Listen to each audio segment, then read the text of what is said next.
This video covers adding, updating, and terminating employees. This function is a back office function. You may want to watch the back office intro video to understand how to get the drop-downs. From the employee drop-down, select Employee List. To add a new employee, go to the back office function. Select the employee drop-down list. Continue by selecting the employee list, and finally touch New Employee.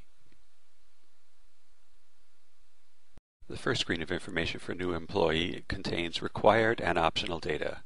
Employee ID, last name, first name, and business ID are required information. All other information on the public form is to be considered optional.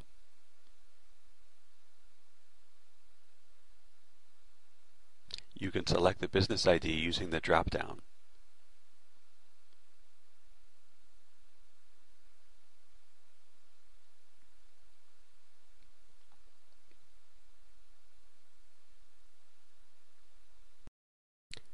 In addition to public information about the employee, there is a form which contains confidential information.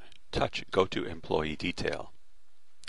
Here we should select the payroll type. Are you weekly, biweekly, semi-monthly, or monthly payroll?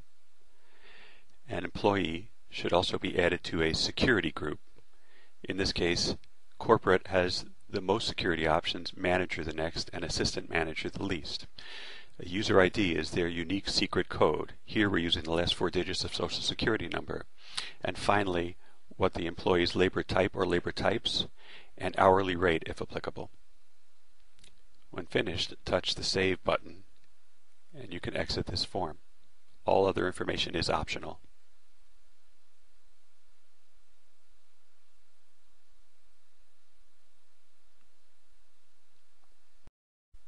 You would also use employee maintenance to change or update employee information. You can add information.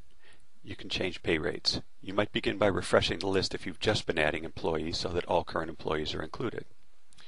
Do not change the employee ID. Don't do it. Get the idea? Any other information can be changed about the employee, including adding new jobs, changing pay rates, adding additional address or phone information, or any other piece of information, including changing the secret user ID if the user ID has been compromised. Again, touch the Save button when finished to save the data that you've entered.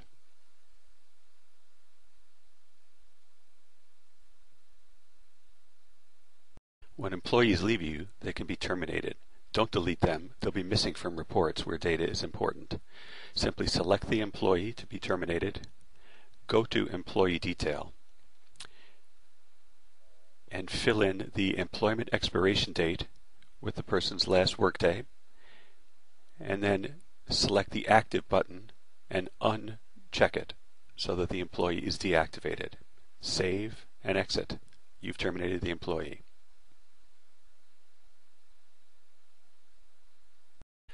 Special note for salaried employees. Rather than have to deal with time clocks warning the employee to clock in and clock out, we can turn off the time clock warning using the selection field shown here. We can also go to Employee Detail and change the employee from hourly to salary. Under the salary, we can put in an estimated cost per hour that the employee is costing us in labor. Click Save and close. We've created a salaried employee.